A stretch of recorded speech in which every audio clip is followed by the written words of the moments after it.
बिस्मिल्लाहिर्रहमानिर्रहीम। दिल से दीन की बातें के मुअज़्ज़ज़ नाज़रीन, अस्सलामु अलैकुम रहमतुल्लाहि व बरकातुहू। प्यारे दोस्तों, मक्का मदीना जाना हर मोमिन का ख्वाब है, हर मोमिन की तमन्ना है, हर मोमिन की चाहत है। प्यारे दोस्तों, आज हम एक सच्चा वाक़या सुनेंगे, आंखों देखा हाल सुनेंगे।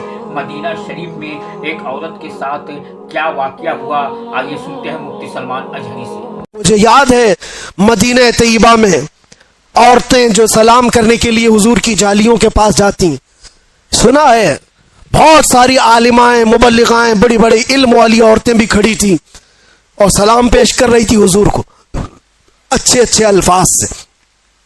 अस्सलातु वस्सलामु अलैका या खातमन नबिय्यीन, या रहमतल लिल आलमीन, या राहतल लिल आशिकीन, या मुरादल मुश्ताकीन, या शम्सल आरिफीन, या सिराजस सालिकीन। हुजूर के लक़ब है। लेकिन एक देहात की गांव की बूढ़ी औरत खड़ी थी, अंगूठा छाप, कुछ नहीं पड़ा था, लेकिन है तो हुजूर की गुलाम। जब जालियों के करीब खड़ी ये सलाम सुन रही थी दूसरों का, तो जज्बात बेकाबू हो गए और अंदर से गम उमड़ आया, आंखें डबडबा गई, रोने लग गई। काश मैं भी पढ़ी लिखी होती तो हुजूर को कुछ अच्छा सलाम करती। ये मेरी बहनें हैं जो आज हुजूर को अच्छे अलकाब से सलाम पेश कर रही। तुफ है मेरी जहालत पर, लानत है मेरे बेपढ़े लिखे पर।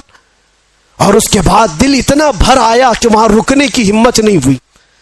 रोती हुई अपने आंचल से आंसू पोंछते हुए हुजूर को इशारा करके सिर्फ इतना कहा, या रसूल अल्लाह, बेपढ़ी लिखी आई है, जाहिल औरत आपके दरबार में आई है, कुछ आता नहीं, सिर्फ इतना आता है, अस्सलामु अलैका या रसूल अल्लाह।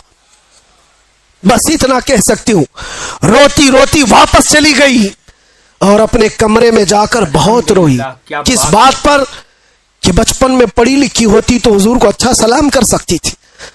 मैं अफसोस कर रही हूं अपनी जिंदगी पर कि जहालत ने मेरा बुढ़ापा ला दिया, और जिसने नशा से अपनी ये हालत कर ली हो, उसने अपने नबी पाक को कैसी तकलीफ पहुंचाई। हुजूर पर क्या गुजरती होगी तुम्हारी इन हालत को देख करके।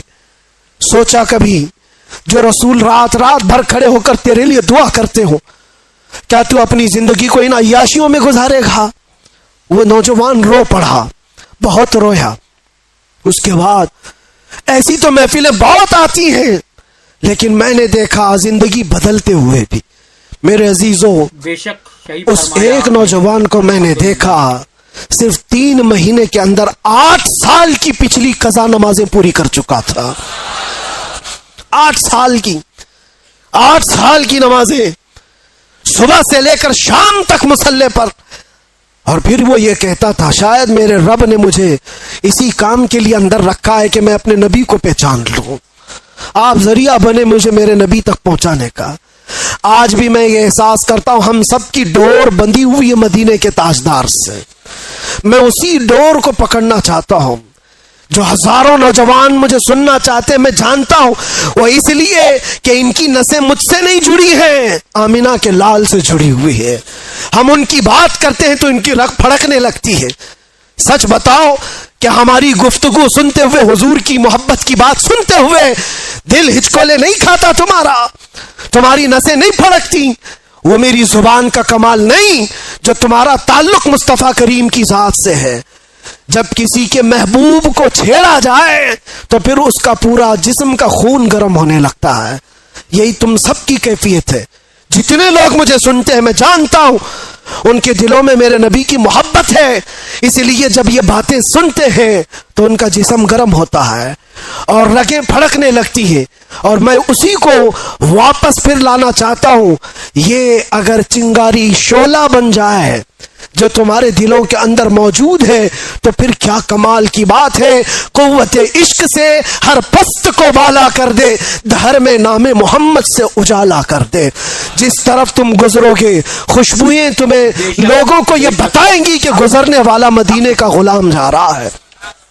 आ जाओ, आज की इस रात ये तय करके उठो कि जीना है तो मेरे नबी की मर्जी के मुताबिक जीना है, इंशाअल्लाह।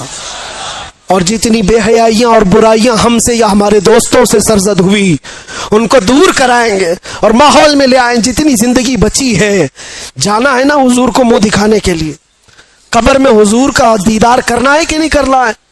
ارے سج سور کر کے ہم بھی ایک دن جائیں گے. آج قبرستان والوں کو دیکھ کر کیا ہے, زیارت کر کے آئے, وہ اپنی قبروں میں ہوں گے. ہو سکتا ہے کچھ گناہوں کی وجہ سے کچھ لوگ سزا پا رہے ہوں, لیکن آج ہم رحمت الہی سے امید یہ کرتے مولا ان سب کی قبروں پر آج رحم و کرم کی بارشیں فرمائے. اور سب سے بڑی بات یہ ہے کہ آج رب تبارک و تعالی ان کی قبروں میں جلوہ رسول عطا فرمائے, اور ہماری بھی قبروں میں ہوگا انشاءاللہ, ہوگا انشاءاللہ. اسی لیے ہم کو ہمارے گھر والے سجا کر کے بھیجتے ہیں, اچھے کپڑے پہنا کر بھیجتے ہیں, صاف سفید لباس کفن کا, عطر بھی لگاتے ہیں, سرما بھی لگاتے ہیں, پھول بھی چڑھاتے ہیں, جیسے دولہے کو سجاتے ہیں. مردے کو کیوں سجا رہے ہیں؟ وہ قبر میں جا رہا ہے, مٹی میں جا رہا ہے, لیکن بزرگوں نے فرمایا اس لیے سجاتے ہیں کہ وہ اپنے نبی کو دیکھنے جا رہا ہے, حضور کی زیارت کرنے جا رہا ہے, جانا ہے حضور کو چہرہ دکھانا ہے. تو وہ چہرہ بنا تو لو جلدی سے, اور جب جاؤ تو فرشتے جس وقت اٹھائیں گے تو ہم انتظار ہی کر رہے ہوں گے, ہم انتظار ہی کر رہے ہوں گے کہ نبی پاک صلی اللہ تعالی علیہ وسلم تشریف لا رہے ہوں گے. اور بعض لوگوں کی قبروں کا حال تو یہ بتایا گیا, اللہ اکبر, اللہ ہمیں ان قبروں میں بنائے کہ بزرگوں نے فرمایا بعض مومنین کی قبروں کا حال تو یہ ہے منکر نکیر بعد میں آئیں گے, پہلے رسول اللہ پہنچ چکے ہوں گے. اور پھر وہی مومن یہ کہہ سکتا ہے جب فرشتے اس کو پوچھ رہے ہوں بتا ان کے بارے میں کیا کہتا تھا, وہ تو پہلے سے آئے ہوئے ہیں. پھر فرشتے پوچھیں گے تو یہی تو کہے گا وہ مومن, اب تو پائے ناز سے اے فرشتوں کیوں اٹھوں, ارے مر کے پہنچا ہوں یہاں اس دل ربا کے واسطے. وآخر دعوانا ان الحمدللہ رب العالمین.